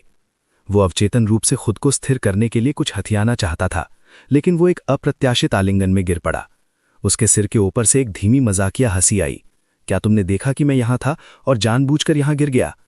राहुल राठौर ने ऊपर देखा और आर्यन सिन्हा का कष्टदायक संकु मुस्कुराता हुआ चेहरा देखा। उसने अपनी आंखें घुमाई, आर्यन सिन्हा के कंधे पर हाथ रखा और खड़ा हो गया। इस बार उसने उसे चढ़ाया नहीं और उसे उठने से रोक दिया। वो शाहिल बिष्ट को देखकर मुस्कुराया और कहा, मुझे उससे कुछ कहना है, तुम पहले कक्षा में वापस चलो। शाहिल बिष्ट थोड़ा कंफ्यूज हो गया। उसने अपना सिर खुजलाया और कुछ पूछना चाहा, लेकिन जब वो आर्यन सिन्हा की आंखों से मिला तो वो चतुराई से मुड़ गया और चला गया। राहुल राठौर ने भौहें सिकोड़ी। ये क्या है? उसे नहीं लगता था कि उन दोनों के पास अकेले में बात करने के लिए कुछ भी था। आर्यन सिन्हा ने उसके चारों ओर अपना हाथ रखा और उसे आगे बढ़ाया। उसके होंठ एक मुस्कान में बदल गए जब उसने कहा, वास्तव में मुझे पता चला है कि हम इस अवधि के दौरान काफी अच्छी तरह से मिलते हैं। हम दोस्त बनने के लिए बहुत उपयुक्त हैं, क्या तुम्हें नहीं लगता? राहुल राठौर एक पल के लिए स्तब्ध रह गए। ऐसा लग रहा था जैसे उसने कोई भूत देखा हो और तुरंत इनकार कर दिया। बिल्कुल नहीं, तुम किस बारे में बात कर रहे हो? क्या तुम अपनी दवा लेना फिर से भूल गए? इतना कहने के बाद उसे डर लग रहा था कि जैस्मीन फिर से कुछ चौंका देने वाली बात कहेगी। इसलिए वो मुड़ा और सीढ़ियों की ओर तेजी से बढ़ा, केवल अपना पिछला दृश्य पीछे छोड़ते हुए। आर्यन सिन्हा हंसे बिना नहीं रह सके। उन्हें लगा कि राहुल राठौर इसलिए भाग रहा है क्योंकि उसे देख लिया गया था। वो जल्दबाजी में राहुल राठौर के करीब रहने के बजाय उनके पीछे चल पड़े, हालांकि वे केवल कुछ ही कदम दूर थे। स्पष्ट और स्थिर कदमों ने राहुल राठौर के लिए उन्हें अनदेखा करना असंभव बना दिया। वो अवचेतन रूप से तेज हो गया। जैसे कि वो किसी चीज से दूर भाग रहा हो। आर्यन सिन्हा इत्मीनान से पीछा कर रहे थे। उन्होंने निष्कर्ष निकाला था कि राहुल राठौर उन्हें पसंद करते हैं। बेशक उन्होंने इसे सिर्फ लापरवाही से नहीं कहा था। वे कुछ समय से सोच रहे थे और देख रहे थे। उन्हें इससे पहले क्यों नहीं एहसास हुआ कि राहुल राठौर समलैंगिक है। दरअसल तरुण मित्तल को पसंद करना सिर्फ एक आवरण था। हर बार जब वो उसे उकसाता था तो इसलिए क्योंकि वो ईर्ष्या करता था। वो नहीं चाहता था कि वो तरुण मित्तल के करीब जाए और गुप्त रूप से चीजें करता था। वो बहुत घमंडी था। अगर उसने इसके बारे में ध्यान से नहीं सोचा होता तो उसने ध्यान नहीं दिया होता। जैसा कि उसने इसके बारे में सोचा, उसके चेहरे पर एक खुशी मुस्कान थी। यहां तक कि उसे भी इसका एहसास नहीं हुआ। वो एक धुन गुनगुनाते हुए सीढ़ियों से ऊपर चढ़ा। राहुल राठौर ने सीढ़ियों पर कोने को घुमाया और रेलिंग के माध्यम से जैस्मीन के हाव भाव देखे। उनके अभिव्यक्ति और भी जटिल थी। उसे लगा कि यह आदमी सिर्फ उसे चिढ़ा रहा है। ये उसके कूदते कदमों से स्पष्ट था, अन्यथा वो इतना खुश क्यों होता। राहुल राठौर के हावभाव घृणा के थे। उसने फिर से उसके साथ एक तरफा झगड़ा शुरू कर दिया था। आर्यन सिन्हा, जो ये नहीं जानता था, निर्दोष लग रहा था। इससे पहले कि वे कक्षा में लौटें, घंटी बज गई। शिक्षक के कक्षा में प्रवेश करने से ठीक पहले वे अपनी सीटों पर लौट आए। ये एक करीबी दाव था, लेकिन कोई दुर्घटना नहीं थी। कक्षा के दौरान आर्यन सिन्हा ने कई बार राहुल राठौर से बात करने की कोशिश की, लेकिन उन्हें पूरी तरह से नजरअंदाज कर दिया गया। आर्यन सिन्हा को लगा कि राहुल राठौर अपमान से नाराज है, इसलिए वो धीरे धीरे सेटल हो गए। लेकिन वास्तव में राहुल राठौर के लिए उन्हें अनदेखा करना सामान्य बात थी। उन्हें अभी अभी मूर्ख बनाया गया था और वे इतने डर गए थे कि उन्होंने अपना कोला खो दिया। उन्हें यह भी नहीं पता था कि उन्होंने इसे कहां खो दिया। ये वास्तव में शर्मनाक था। बेशक वे अपराधी की परवाह नहीं करेंगे।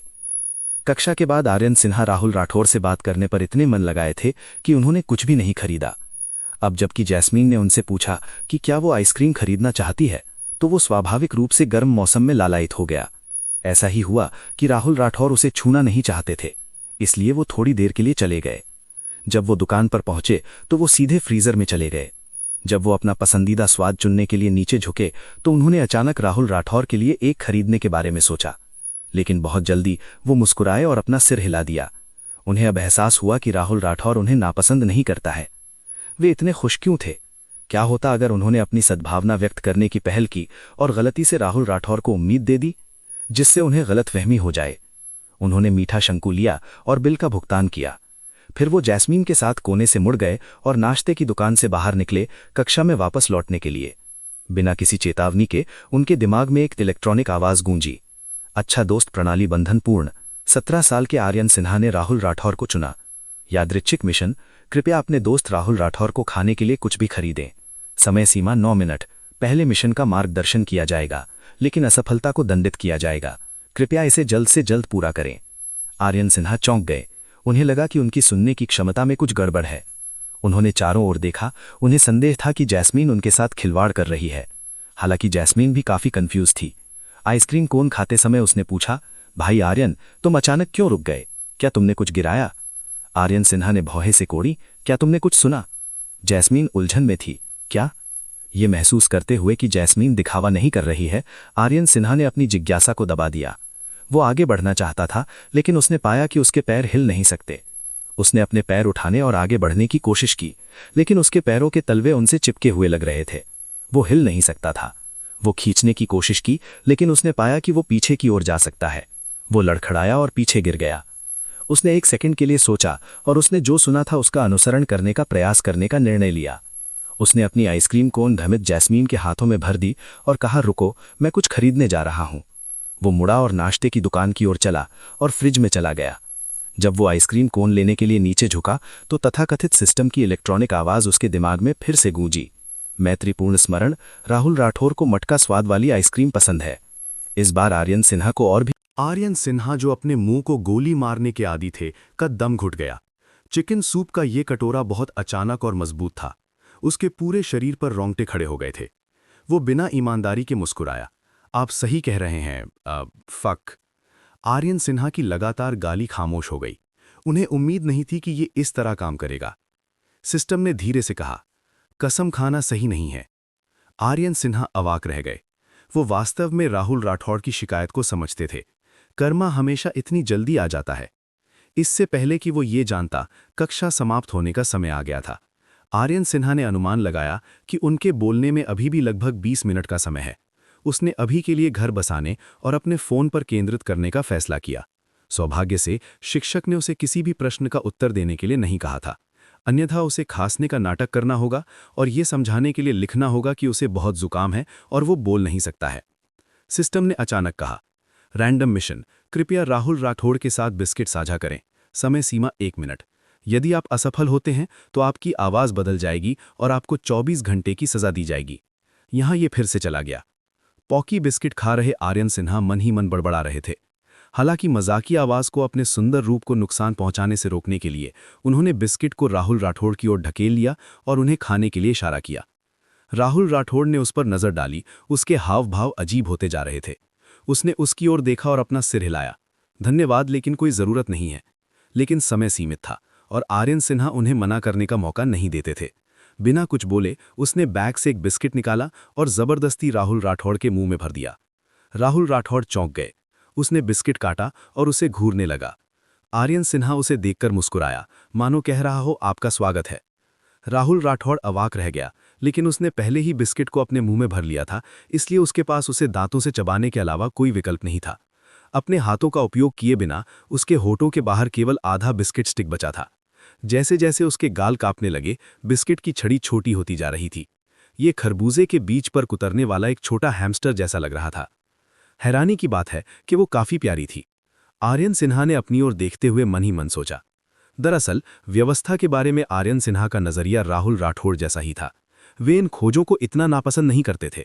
इसकी तुलना में उन्हें कुछ करने के लिए कहे जाने से नफरत थी। वे अपने सच्चे विचारों का पालन करना चाहते थे और जो चाहे करना चाहते थे।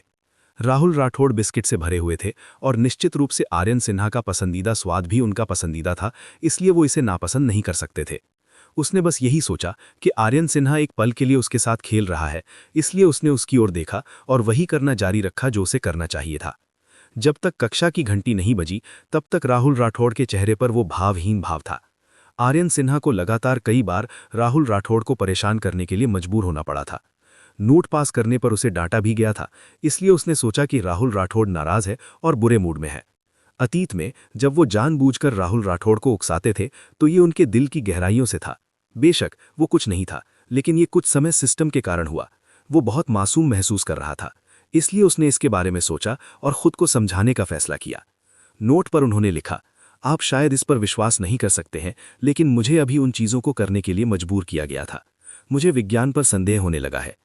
राहुल राठौड़ ने इन दो अजीबोगरीब और बेतुके वाक्यों को देखा और एक पल के लिए उलझन में पड़ गए। वो उन्हें समझ नहीं सका। आर्यन सिन्हा ने अपने दांत पीसे और बस नोट पर सिस्टम लिखा। वो चाहकर अभी सामान्य रूप से लिख सकता था, लेकिन जब उसने इन दो शब्दों को देखा तो ऐसा लगा जैसे उसका हाथ किसी रहस्यमयी बाहरी शक्ति द्वारा नियंत्रित किया जा रहा था। उसने बेतरतीब तरीके से वृत्त और क्रॉस खींचे, लेकिन वो कुछ नहीं लिख सका। ये बेहद अजीब था। उसने भौहें से कोड़ी और कुछ और लिखा, लेकिन ये वापस सामान्य हो गया। वो इसका खुलासा भी नहीं कर सकता था, प्रतिबंध थे। राहुल राठौड़ ने उसे कागज पर लिखते हुए देखा और उसे और भी यकीन हो गया कि वो मजाक कर रहा है।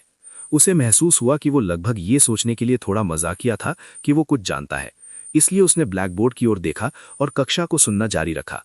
लेकिन 1 मिनट से भी कम समय के बाद एक प्यारे सिर ने झुककर कहा, सिस्टम ने मुझे ऐसा करने के लिए मजबूर किया। राहुल राठौड़ की आंखें चौड़ी हो गईं। उसने अचानक अपना सिर घुमाया और आर्यन सिन्हा के समान रूप से आश्चर्यजनक भाव को देखा। आर्यन सिन्हा को भी इसकी उम्मीद नहीं थी। क्लास के बाद राहुल राठौड़ और आर्यन सिन्हा एक दूसरे की ओर देखे और एक ही समय पर खड़े हो गए। वे गलियारे के कोने पर चले गए, जहां अच्छी बात करने के लिए आसपास कोई नहीं था। सबसे पहले उन्हें सिस्टम की उपस्थिति और मिशन की व्याख्या करनी थी। वे उसे स्वेच्छा से नहीं कर रहे थे, इसलिए इसके लिए उन्हें जिम्मेदार नहीं ठहराया जा सकता था। आर्यन सिन्हा का सिस्टम केवल 1 दिन से भी कम समय के लिए प्रकट हुआ था, इसलिए इसे कुछ वाक्यों में समाप्त किया जा सकता था। राहुल राठौड़ ने पिछले 1 हफ्ते में अपनी सारी गलतियां समझाने के बाद चुपके से राहत की सांस ली। अंत में उन्होंने यहां तक कहा, तो मुझे कंबल से ढकने और मेरे डेस्कमेट को नाश्ता पहुंचाना ये सब मिशन है। इन चीज़ों को मजाक के रूप में इस्तेमाल ना करें और कहें कि मैं तुम्हें पसंद करता हूं। आर्यन सिन्हा और भी शर्मिंदा होता जा रहा था। वो जानता था कि उसने गलत समझा था। अब जबकि राहुल राठौड़ को लगता था कि ये मजाक है, तो आर्यन सिन्हा इसके बारे में खुश हो गए। उन्होंने उदासीन होने का नाटक किया और मुस्कुराए। ये सिर्फ एक मजाक है, हम दोनों लोग हैं, ये कैसे हो सकता है, हा हा। बेशक वो नहीं जानता था कि भविष्य में उसका चेहरा कितना दर्दनाक होगा। इस समय जब उसने सुना कि ये वो नहीं था जो राहुल राठौड़ वास्तव में करना चाहते थे, तो वो बेवजह निराश महसूस कर रहा था। वो नहीं जानता था क्यों। हालांकि ये भावना एक झटके में बीत गई। उसकी आंखें टिमटिमाई और उसने अपना सिर घुमा लिया। इसके बारे में सोचने के लिए बहुत आलसी। उसने सोचा कि ऐसा इसलिए है क्योंकि उसके जैसा सुंदर और अच्छा व्यक्ति अविश्वास की हद तक उससे नफरत करता है। आर्यन सिन्हा ने कुछ सोचा और पूछा, क्या आपने मिशन की वजह से मेरी मदद की थी जब मैं पिछली बार तौलिया लाना भूल गया था? राहुल राठौड़ को उम्मीद नहीं थी कि वो अचानक इस बात का जिक्र करेंगे। उसने तुरंत किसी अप्रिय दृश्य के बारे में सोचा और अपनी आंखें घुमा ली। नहीं, ये सिर्फ एक छोटी सी बात है, मैं बस मदद करना चाहता था। आर्यन सिन्हा के हाव भाव ढीले हो गए और उनके मूड में अचानक सुधार हो गया। वे एक दूसरे की स्थिति को समझते थे और मिशन सामने आने पर एक दूसरे की जितनी हो सके मदद करने पर सहमत हो गए। उन्होंने मुश्किल से एक अस्थायी गठबंधन बनाया। उन दोनों के बीच एक ऐसा रहस्य था जिसे कोई तीसरा व्यक्ति नहीं जान सकता था। अचानक उनके बीच एक मौन समझ थी और वे एक दूसरे को बहुत अधिक पसंद करते थे। कोई बात नहीं, इस अजीब स्थिति को साझा करने के लिए किसी का होना अच्छी बात है। राहुल राठौड़ को काफी आराम महसूस हुआ। कम से कम भविष्य में मिशन कठिन नहीं होंगे। चूंकि वे स्पष्ट रूप से भागीदार थे, इसलिए उन्हें बहुत अधिक चिंता करने की जरूरत नहीं थी। पीई कक्षा। शिक्षक ने उन्हें वार्म अप करने के लिए 2 लैप्स जॉगिंग करने के लिए कहा।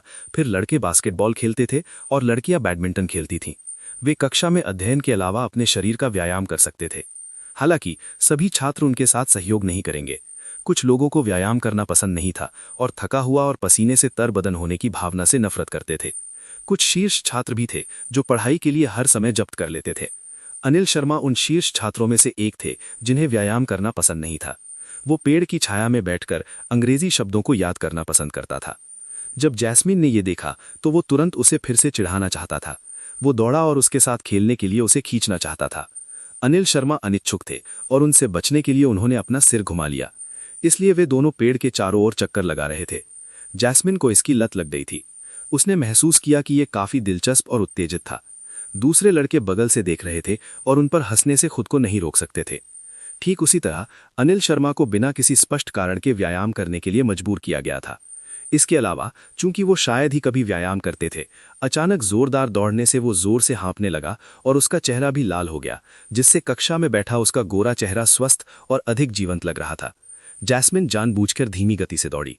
ये देखकर कि वो थका हुआ था, जैस्मिन ने उसकी बाह पकड़ ली और मुस्कुराई, जिससे सफेद दांतों का एक सेट दिखाई दिया। कक्षा प्रतिनिधि, केवल पढ़ाई पर ध्यान केंद्रित न करें, आपका स्वास्थ्य भी महत्वपूर्ण है। क्या दौड़ना मजा नहीं है? अनिल शर्मा हाँपते हुए उसे देखने लगे। उसे लगा कि वो अपंग होने वाला है। ये कैसा मजा था? जैस्मिन मुस्कुराई और उसके कंधे को थपथपाया। कक्षा प्रतिनिधि, यहां बैठिए। मैं जब खेलता हूं तो आप देखें कि मैं कितना सुंदर हूं। इतना कहने के बाद वो मुड़ा और कक्षा के लड़कों में शामिल होने के लिए बास्केटबॉल कोर्ट पर भाग गया। ये देखकर कि वो बिल्कुल भी थके नहीं थे, अनिल शर्मा आह भरने के अलावा कुछ नहीं कर सके। वे दोनों लोग थे, लेकिन इतना बड़ा अंतर क्यों था? वो हैरान किए बिना नहीं रह सका कि क्या उसे वास्तव में व्यायाम करना चाहिए। लेकिन इसके बारे में सोचने के बाद वो बहुत आलसी हो गया और उसने हार मान ली। बास्केटबॉल कोर्ट पर किशोरों का एक समूह पसीना बहा रहा था और लापरवाही से दौड़ रहा था, अपने जी भर के खेल रहा था। जब भी ये शारीरिक शिक्षा कक्षा होती थी तो लड़कों के लिए हमेशा सबसे अधिक मजा करने का समय होता था। राहुल राठौड़ फुर्तीले थे और उन्होंने दूसरे व्यक्ति के हाथ से गेंद छीन ली, लेकिन जल्द ही वो कुछ लोगों से घिर गए। उसने दाएं बाएं देखा और 2 कदम आगे बढ़ा। अचानक वो रुका और गेंद को अपने सिर के ऊपर उठा लिया। वो उछला और गेंद को बल से फेंक दिया। इसने हवा में एक साफ और स्थिर चाप बनाई और बास्केटबॉल टोकरी में गिर गई। ये बहुत आसान लग रहा था और उन्होंने एक आकस्मिक थ्रो के साथ 3 पॉइंटर बनाया। लड़के खुश हुए और हंसे। शाहिल बिष्ट ने अपने कंधे के चारों ओर अपना हाथ रखा और अपनी भौहें ऊपर उठाईं। भाई, आप कमाल के हैं। कुछ दूरी पर आर्यन सिन्हा ने भी ये देखकर बेफिक्र महसूस किया। वो अवचेतन रूप से मुस्कुराया और फिर अदृश्य रूप से भौहें चढ़ाईं। उसका शरीर रुका और उसने एक बड़ा कदम आगे बढ़ाया, सीधे राहुल राठौड़ की ओर चला गया और उसने अचानक उसे गले लगाते हुए कहा, अद्भुत। राहुल राठौड़ दंग रह गए और उसकी बाहों में रह गए। वो ढोचना भूल गया और धीमी आवाज में पूछा, मिशन? आर्यन सिन्हा ने सिर हिलाया। राहुल राठौड़ ने तुरंत समझ लिया और जवाब में उनके कंधे को थपथपाया, ठीक उसी तरह जैसे हर कोई मैच जीतने पर प्रतिक्रिया देता है। उसके बगल वाले लड़के ने हंसा। भाई आर्यन, क्या आप भूल गए हैं कि आप किस टीम से हैं? जब से उन्होंने बात करना शुरू किया था तब से राहुल राठौड़ और आर्यन सिन्हा मिशन पर एक दूसरे के साथ सहयोग कर रहे थे। कभी कभी उन्हें एक दूसरे से फुसफुसाना पड़ता था। आखिरकार वे दूसरों को नहीं बता सकते थे या कोई उन पर विश्वास नहीं करता। उन्होंने नहीं सोचा कि ये कोई बड़ी बात है, लेकिन दूसरों की नज़र में उन्हें लगा कि उनके रिश्ते में तेजी से सुधार हुआ है।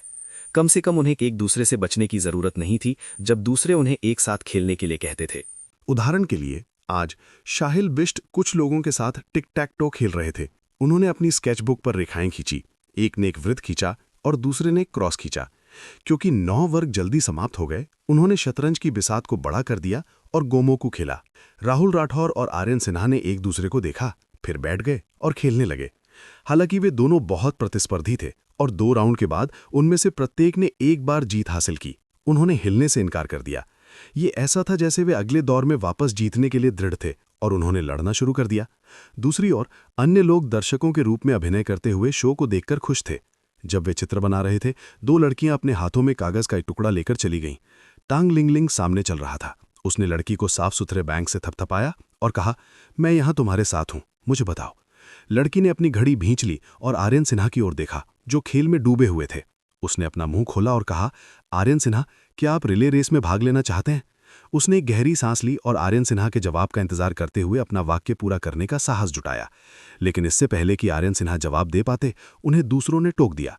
कुछ लोगों ने पंजीकरण फॉर्म लिए और मुस्कुराते हुए कहा, मैं खेल आयोजनों को कैसे याद कर सकता हूं? मुझे स्वर्ण पदकों का एक गुच्छा जीतना है और अपनी कक्षा का गौरव लाना है ना?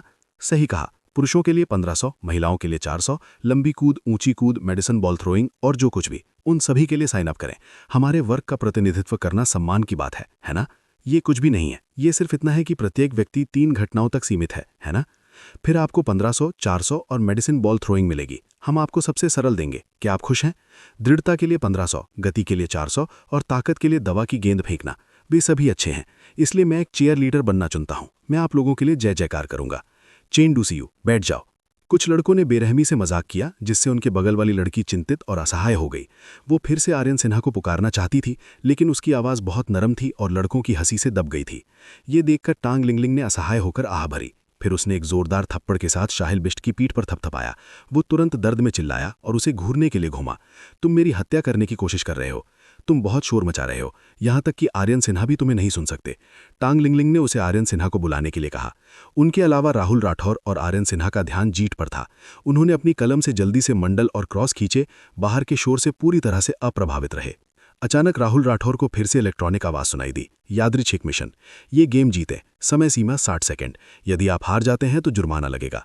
इसी तरह आर्यन सिन्हा को भी एक खोज मिली। उन्होंने ट्वीट किया, यादृच्छिक मिशन, राहुल राठौर को इस मैच को जीतने में मदद करें, समय सीमा 60 सेकंड। यदि वो हार जाते हैं तो जुर्माना लगेगा। राहुल राठौर ने इसे नज़रअंदाज कर दिया, क्योंकि वो यही करने की कोशिश कर रहे थे। आर्यन सिन्हा ने खर्राटे लिए और इसे गंभीरता से नहीं लिया। क्या उन्हें नहीं पता था कि खेल किसी के परिवार को नहीं पहचानता है? चलो, ये प्रतिद्वंदी का सबसे बड़ा अपमान था। शायद इसलिए क्योंकि पिछली खोजों में विफल होने के लिए दंड ने उन्हें बहुत खतरा महसूस नहीं कराया था, इसलिए उन्होंने खुद को खेल में तब तक डुबोए रखा जब तक कि आर्यन सिन्हा ने लगातार 5 घेरे खींच लिए और राहुल राठौर को देखकर मुस्कुराए। तुम हार गए। बेशक राहुल राठौर ये जानते थे। उन्होंने अपने होठों को शुभ किया और स्पष्ट रूप से दुखी थे।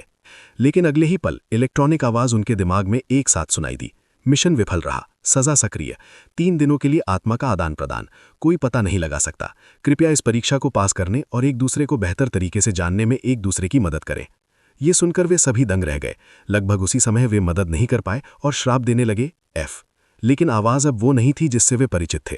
उन्होंने अपने सामने अपने चेहरों को देखा। वे परिचित लगते थे, लेकिन अजीब महसूस करते थे और उनकी भावनाएं अत्यंत जटिल थीं। क्या उन्हें कहना चाहिए कि वे बहुत दुर्भाग्यशाली थे या सिस्टम बहुत शक्तिशाली था? उन दोनों ने एक दूसरे की ओर देखा और दरवाजे की ओर देखा। वे शायद बाहर जाकर बात करना चाहते थे। राहुल राठौर उठने ही वाले थे कि उनके कंधे पर एक हाथ पड़ा। शाहिल बिष्ट ने झुककर पूछा, भाई आर्यन? उन्होंने पूछा कि क्या आप रिले रेस में भाग लेना चाहते हैं? आपने अभी तक जवाब नहीं दिया है। भाई आर्यन? राहुल राठौर को इस बात का अंदाजा नहीं था कि उन्हें बुलाया जा रहा है। वे अवचेतन रूप से डूब गए और आर्यन सिन्हा की ओर देखा, जैसे कह रहे हों, अपने काम से मतलब रखो। आर्यन सिन्हा ने उनका हाथ पकड़ा और कहा, पंजीकरण की अंतिम तिथि में अभी कुछ समय बाकी है, कोई जल्दी नहीं है, हमें कुछ काम करना है। शाहिल बिष्ट ने उनके कंधे पर हाथ रखा और अचानक चले जाने पर लड़खड़ा गए। उनकी अंतरंग पीठ देखकर उन्होंने सोचा, वे कहाँ जा रहे हैं? क्या वे एक साथ बाथरूम जा रहे हैं? उन्होंने सही अनुमान लगाया था। वे अपनी शारीरिक समस्याओं को हल करने के लिए नहीं जा रहे थे, बल्कि अपने शरीर का उपयोग करने के अधिकार पर चर्चा करने के लिए। क्योंकि ये कक्षा का समय था, इसलिए बाथरूम में कोई नहीं था, इसलिए उनके लिए बात करना सुविधाजनक था। आईने में देखने के अलावा ये पहली बार था जब राहुल राठौर ने खुद को करीब से देखा था। चूंकि उन्होंने शवों का आदान प्रदान किया था, इसलिए उन दोनों ने स्वाभाविक रूप से एक दूसरे की मदद की। आखिरकार ये उनका अपना शरीर था और वे इसे खुद को शर्मिंदा करते हुए नहीं देख सकते थे। वे गलती से सबसे सामंजस्यपूर्ण डेस्कमेट बन गए। जब शिक्षक ने प्रश्न पूछे तो उन्होंने सक्रिय रूप से एक दूसरे को याद दिलाया और सोते समय एक दूसरे को कवर करने में मदद की। वे किसी समझौते पर नहीं पहुंचे और कक्षा के बाद फिर से बाहर जाना चाहते थे। हालांकि टांग लिंगलिंग अचानक आए और आर्यन सिन्हा से कहा, राहुल राठौर, मुझे तुमसे कुछ कहना है, क्या तुम 1 सेकंड के लिए बाहर आ सकते हो? राहुल राठौर तुरंत बहुत सतर्क हो गए। वे दोनों अकेले में बात कर रहे हैं, आर्यन सिन्हा कुछ नहीं कहेंगे ना? उन्हें आर्यन सिन्हा पर बिल्कुल भरोसा नहीं था, क्योंकि आर्यन सिन्हा आमतौर पर उनके सामने बहुत बेलगाम थे। ये छवि उनके दिल में गहराई से अंकित हो गई थी और वे पूरी तरह से भूल गए थे कि वे हमेशा दूसरों के लिए ठंडे रहते थे। राहुल राठौर ने सहज रूप से पूछा, तुम मुझसे क्यों मिल रहे हो? हालांकि समर्थ और आर्यन सिन्हा ने कभी ज्यादा बात नहीं की थी। उसका अचानक सवाल सुनकर उसने विनम्रता से कहा, कुछ नहीं। चूंकि ये कुछ नहीं है, क्या हम यहां बात कर सकते हैं? ये कहना थोड़ा ज्यादा हस्तक्षेप हो जाएगा। इसका स्पष्ट रूप से उससे कोई लेना देना नहीं था। आमतौर पर राहुल राठौर परवाह नहीं करते थे, लेकिन अब जबकि ये उनसे संबंधित था तो वे बहुत सावधान नहीं हो सकते थे। समर्थ को ये अजीब लगा और कुछ कहना चाहती थी। हालांकि आर्यन सिन्हा पहले ही खड़े होकर बाहर चले गए थे। बाहर आओ और बात करो। समर्थ एक पल के लिए स्तब्ध रह गईं, ये महसूस करते हुए कि शब्द उस पर निर्देशित थे। वो तुरंत पीछे करने लगी। अब भी वे सोच रही थीं कि हालांकि वे राहुल राठौर के बहुत करीब नहीं थीं, लेकिन कम से कम वे कुछ सालों से दोस्त थीं। आज उनका लहजा इतना ठंडा क्यों था, जैसे कि वे उसे नहीं जानती थी? वो उलझन में थी और किसी तरह कक्षा में लोगों को देखने के लिए मुड़ गई। हालांकि उन्होंने पाया कि आर्यन सिन्हा राहुल राठौर को घूर रहे थे, जैसे उन्हें किसी चीज की चेतावनी दे रहे हों। वो और भी उलझन में थी। आर्यन सिन्हा को राहुल राठौर की इतनी चिंता क्यों थी? गलियारे में आर्यन सिन्हा रेलिंग के खिलाफ आलस्य से झुके रहे। ये क्या है? समर्थ ने एक पल के लिए हिचकिचाते हुए कहा, वास्तव में मैं किसी और की ओर से पूछ रही हूं। मुझे लगता है कि आप और आर्यन सिन्हा करीब हैं, इसलिए मैं आपसे पूछना चाहती थी कि उनकी कोई गर्लफ्रेंड है? आर्यन सिन्हा ने अपनी भौहें उठाईं और कोई जवाब नहीं दिया, बल्कि उन्होंने गलत सवाल पूछा। मैं आर्यन सिन्हा के करीब हूं। समर्थ ने तथ्यात्मक रूप से सिर हिलाया। हाँ, तुम उससे अविभाज्य हो, है ना? हालांकि अतीत में कुछ संघर्ष हुए थे, लेकिन हर कोई देख सकता है कि तुम लोगों ने हाल ही में सुलह कर ली है, जो अच्छी बात है। मैं हमेशा सोचती थी कि तुम दोनों के बीच बहुत अच्छे से घुल मिल जाएगा, ठीक उसी तरह जैसे हाई स्कूल के पहले वर्ष के दौरान जब 2 स्कूल हंक एक साथ थे, वे हर जगह देखने लायक थे। अपने वाक्य के अंत में वो चिढ़ाने वाले लहजे में मुस्कुराई। आर्यन सिन्हा ने यह सुना और अवचेतन रूप से सिर हिलाया। वो इससे सहमत थी कि हाल ही में राहुल राठौर के साथ उसके रिश्ते बेहतर हुए हैं, लेकिन जब उसने इसके बारे में फिर से सोचा, हालांकि वो इसे स्वीकार करना नहीं चाहता था, लेकिन सिस्टम ने श्रेय का एक बड़ा हिस्सा लिया और ये वो नहीं था जिसने ऐसा किया। वो अचानक थोड़ा दुखी महसूस करने लगा। चूंकि आर्यन सिन्हा ने उसके सवाल का जवाब नहीं दिया, इसलिए समर्थ ने फिर से पूछा। इस बार उन्होंने अनुपस्थित होकर कहा, नहीं। समर्थ ने राहत की सांस ली। उसने अंततः अपने दोस्त की मदद कर दी थी। उसने उसके कंधे को थपथपाया और उसे धन्यवाद दिया। लेकिन ये असली राहुल राठौर नहीं थे, इसलिए उन्होंने अवचेतन रूप से चक्का दिया। समर्थ उलझन में थी, उसके साथ क्या गलत था? आर्यन सिन्हा ने उसके प्राकृतिक और अंतरंग कार्यों को देखा और मदद नहीं कर पाई और पूछा, वह हमारा रिश्ता कैसा है? समर्थ थोड़े उलझन में थी। ठीक है, हम इतने सालों से सहपाठी हैं और आप शाहिल बिष्ट के दोस्त हैं। आर्यन सिन्हा को जल्द ही एहसास हुआ कि ये इसलिए था क्योंकि वे शाहिल बिष्ट को जानते थे, इसलिए वे शायद ज्यादा बातचीत नहीं करते थे। वे सिर्फ सामान्य सहपाठी थे। उन्होंने अपने होंठ घुमाए। इस समय राहुल राठौर, जो खिड़की से झांक रहे थे, आखिरकार इसे और नहीं रोक सके। वे चले आए और स्वाभाविक होने का नाटक किया। उन्होंने कहा, राहुल राठौर, तुम्हारी अंग्रेजी की किताब कहाँ है? मुझे तुम्हारे नोट्स कॉपी करने दो। हालांकि उन्होंने यही कहा था, लेकिन उनकी आंखें उन दोनों पर टिकी थीं। उन्हें चिंता थी कि आर्यन सिन्हा को स्थिति का पता नहीं था और वे समर्थ को संदिग्ध बनाने के लिए कुछ कहेंगे। समर्थ की उलझी हुई नजरों के नीचे उन्होंने आर्यन सिन्हा को खींच लिया। ये देखकर कि आसपास कोई सहपाठी नहीं था, उन्होंने धीरे से पूछा, आप दोनों ने किस बारे में बात की? आर्यन सिन्हा ने सीधे कहा, उसने कहा कि हम करीब हैं और पूछना चाहती थी कि मेरी कोई गर्लफ्रेंड है। ये कहना कि वे करीब हैं, राहुल राठौर एक पल के लिए स्तब्ध रह गए और प्रतिक्रिया नहीं दे पाए। थोड़ी देर बाद राहुल राठौर ने अनिच्छा से मुख्य बात को समझ लिया और कहा, वह शायद किसी और की ओर से पूछ रही है। अगर कोई लड़की तुम्हें ढूंढने आती है तो मैं हूं। आप मुझसे क्या करवाना चाहते हैं? आर्यन सिन्हा ने इसके बारे में सोचा भी नहीं था। ठंडे रहो और उसे अनदेखा कर दो। जब उन्होंने ये कहा तो उनकी अभिव्यक्ति स्वाभाविक और सहज थी। ये स्पष्ट था कि उन्होंने इस तरह की बात का सामना कई बार किया था। राहुल राठौर ने अपने होंठ गुनगाए, अपने दिल में सोचा कि वहां बहुत सारे सड़े हुए आड़ू के फूल हैं। उनका चेहरा बेभाव था और उन्होंने अपनी भौहें थोड़ी सी ऊपर उठाईं। मुझसे भीख मांगो। अब जबकि आर्यन सिन्हा के शरीर पर उसका नियंत्रण था तो वो जो चाहे कर सकता था। अगर उसने उसके लिए बहुत सारी परेशानी पैदा कर दी तो वो 3 दिन में वापस आ जाता। गड़बड़ी आर्यन सिन्हा की होती और वो इसे समझा नहीं पाता। आखिरकार आत्मा की अदला बदली जैसी रहस्यमय चीज में कौन विश्वास करेगा। राहुल राठौर की अभिव्यक्ति एक छिपी हुई उकसावने वाली बात थी, भले ही आप इसे कैसे भी देखें। शाम को वे स्कूल के बाद कैफेटेरिया गए और फिर स्नान करने के लिए छात्रावास में वापस चले गए। राहुल राठौर जिस चीज का सामना नहीं करना चाहते थे वो आ गई। गर्मी का मौसम था और दिन में वो पसीने से भर गया था। आर्यन सिन्हा ने क्या सोचा था इसका उल्लेख न करने की भी जरूरत नहीं थी। वे स्नान न करना स्वीकार नहीं कर सकते थे। डॉर्मेट्री में घुसते ही आर्यन सिन्हा आदतन अपने बेड पर लेट गए और खेलने के लिए अपना फोन निकाल लिया। उन्होंने राहुल राठौर के विचारों का सही अनुमान लगाया था। वे स्नान नहीं करना चाहते थे, लेकिन वे पहले स्नान करने के लिए अपने शरीर का उपयोग नहीं करना चाहते थे। इसलिए दोनों विकल्पों को तौलने के बाद राहुल राठौर पहले बाथरूम में जाएंगे, इसमें कोई संदेह नहीं है। उन्होंने सही अनुमान लगाया था।